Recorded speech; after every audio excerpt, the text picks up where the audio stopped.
The psychic surgical methodology can also be applied to techniques of enlightenment.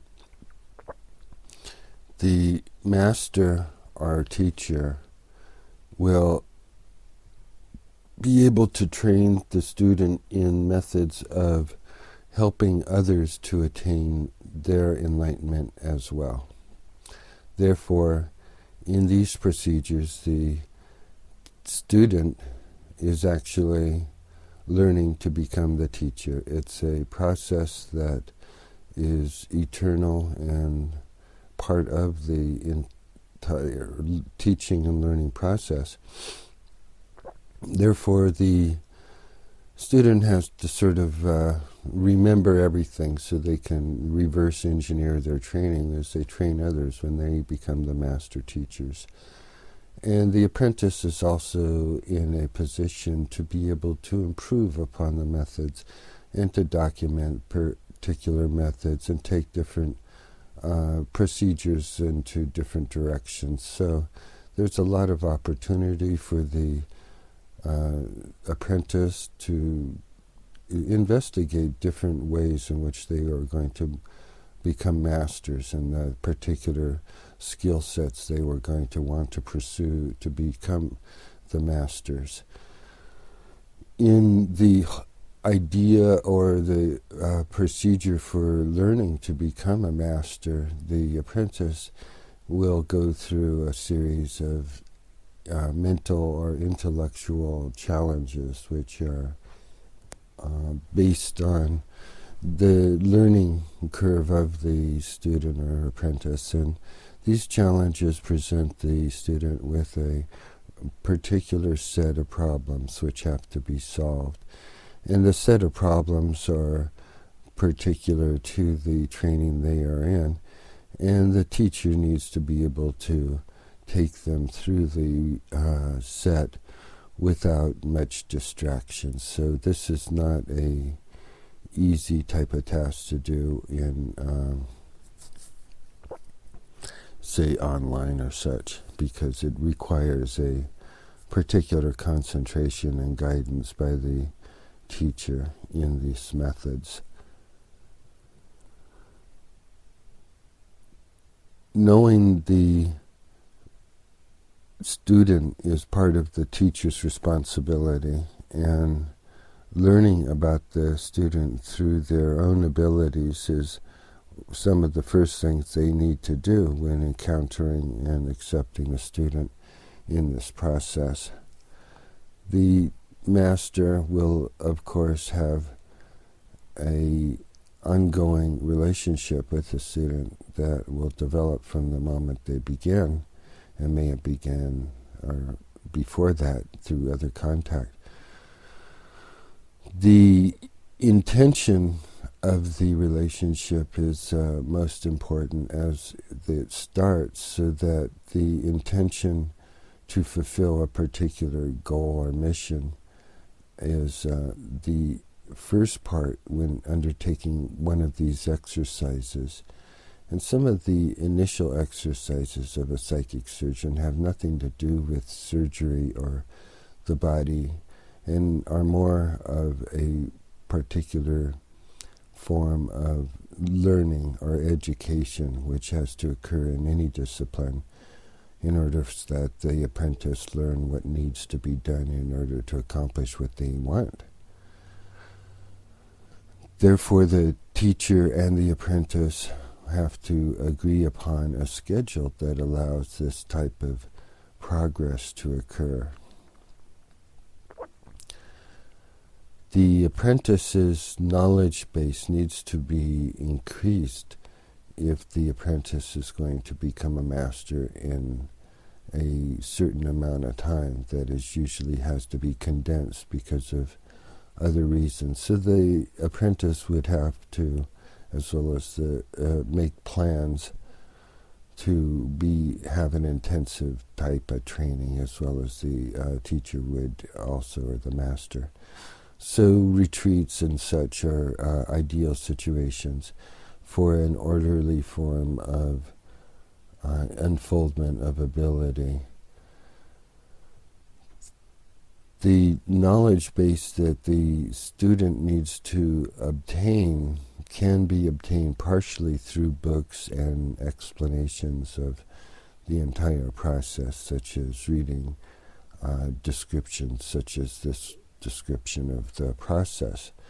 Yet the entire teaching has to be done in a real world way, and the intelligence or the information has to be passed on in a manner which is most easily called telepathic, or passed on through lineage. And it's a type of information that the user doesn't necessarily have to know. Now it's 6 a.m.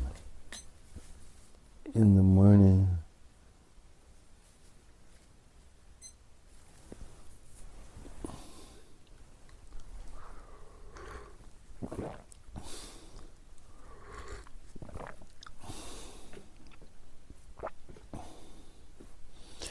The process of enlightening the student or the apprentice can occur over a certain amount of time so that the apprentice is able to digest or understand what is occurring. The training levels that are available to the apprentice depend upon their base point of knowledge and understanding and ability. Therefore, if they have a base of knowledge of the subject and also, say, alternate types of experience that give them an insight, then they may be on their way to being a more advanced student sooner than others with no understanding or insight into these technologies. As any type of learning experience, this requires a type of patience and perseverance and faith that there is going to be an unfoldment of knowledge that is going to be available to the student as time unfolds. So the student needs to be patient as well. And being an apprentice means having a knowledge that you are going to learn when you're ready to learn, and it's not always easy to adjust yourself to the higher learning or have the teacher make the time to be able to do this kind of work with you or for you. And essentially, understanding is a type of unfoldment that takes time, and in the unfoldment of particular concepts and procedures take explanations, and doing this with a student takes time. And to be able to have these types of procedures explained in a meaningful way so that they are understandable and reproducible by the student, and actually the student can teach these to other students, means that the example was of good form. The knowledge that the student is entitled to learn is dependent upon the relationship the student has with the master or the teacher, and it's usually based on a monetary type of arrangement or a more family type of arrangement that is based on a tradition. In any case, the obligations of the student and the teacher are profound, and the obligations to each other are also great.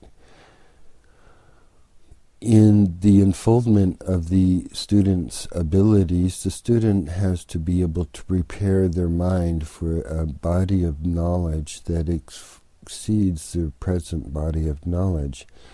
This body of knowledge may not in any way be understandable at first or even perceptible, and the problem that the student may have is that it is all very vague, obscure, and doesn't really seem to have much cohesiveness at first. And this is because the student may not have had the actual training in the knowledge yet. So having the knowledge and having the training in the knowledge and actually grokking the knowledge, as the Heinlein book said, is different kinds of concepts.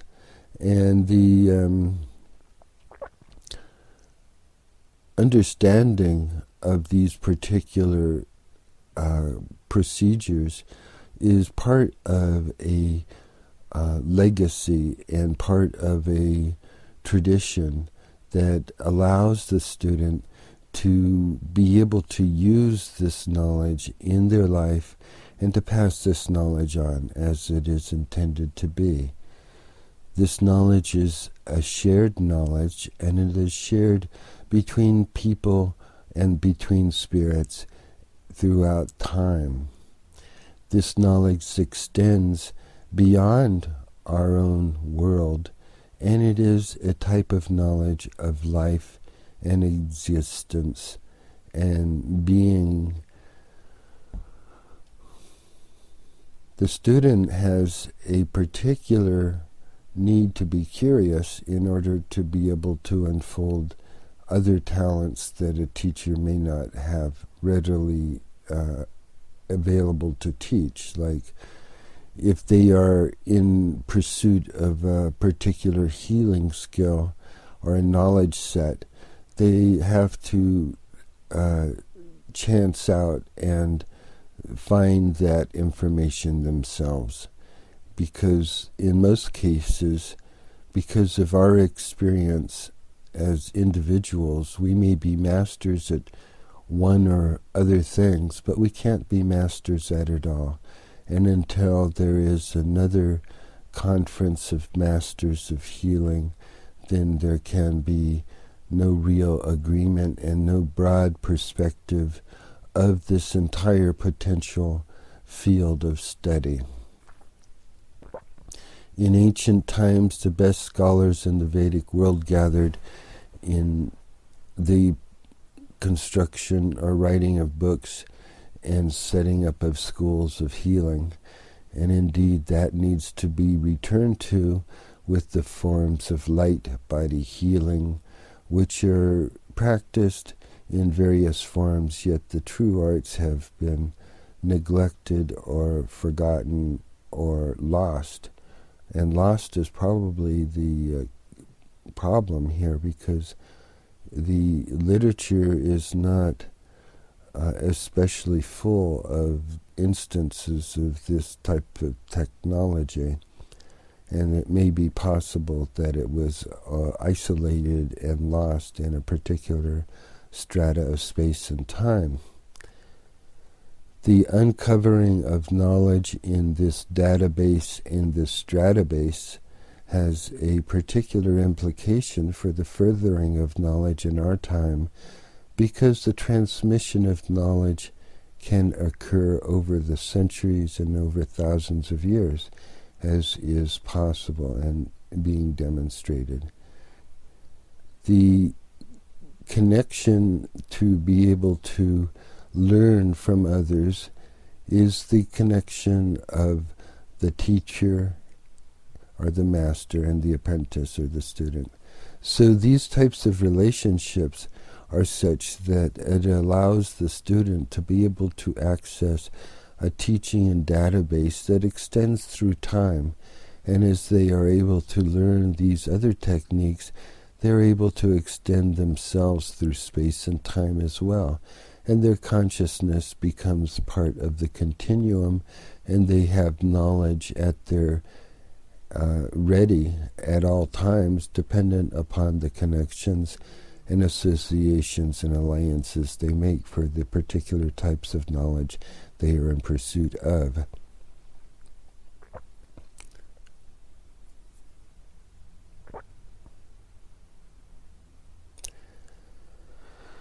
The framework of knowledge is already built, and it is existing or has existed for thousands or perhaps millions of years, and it is only our understanding of this database of knowledge that gives us the ability to use it in our own particular existence, which is our human existence.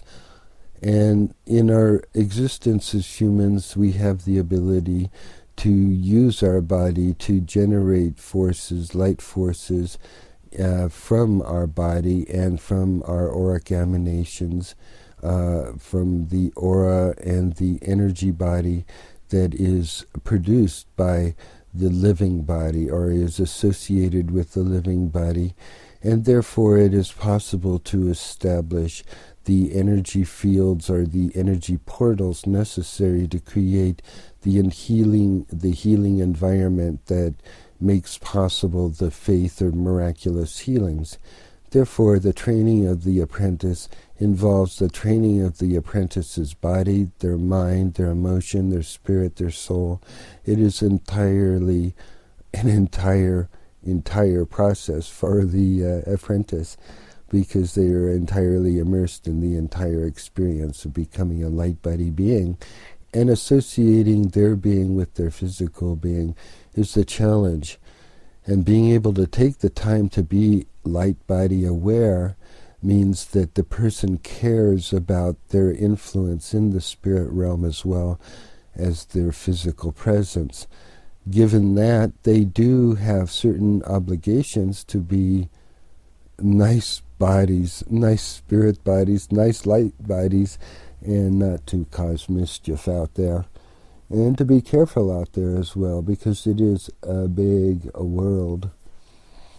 And the light world is one in which people have abilities that you don't have in this world. And so learning to be a light body person or light body active means that you have to be physically active in this body, in this world, in this space and time. And that's why the attention to this body is necessary for the apprentice. And the apprentice's challenge to be able to be physically fit, mentally aware, emotionally balanced, and having one's spirit focused in the higher realms means that they're ready for this type of light body training and apprenticeship. The light body apprentice has many challenges, yet the rewards are just as great, and the rewards are taken in a particular type of order so that the light body aspirant or student has to be able to accept that they are going through stages and not to expect more than maybe they're ready for, more than they have time for. And the particular types of inspiration or knowledge, enlightenment that are available at these different levels are of course dependent on the individual aspirants or the apprentice's ability to pass tests at these different levels. And these tests are already set up, and the teacher may inform the student and show them how to take the test and eventually take the test and observe the student taking the test. So the methods of taking the test are known and taught, and taking the test is a part that has to be observed and actually awarded a certain type of certificate of accomplishment. The accomplishments of the student are necessary, and the acknowledgement of the accomplishments of the students are necessary so that they can do and know exactly what they are able to do and the wider scope of their mission. And what that implies is that the knowledge set is such that it is so vast that they need to be able to, like in any other school or educational situation, be able to have the particular day and talent that they're learning cataloged in their calendar and in their knowledge set database. And then that has to be reviewable by themselves and those that they are going to be able to show and demonstrate these skills to. And it should be possible for the apprentice to learn and memorize these types of skills and skill sets, so as when they become teachers they can pass these on and know exactly what is necessary in that set of skills and procedures. Light body technology, light body healing, light body surgery, light body world.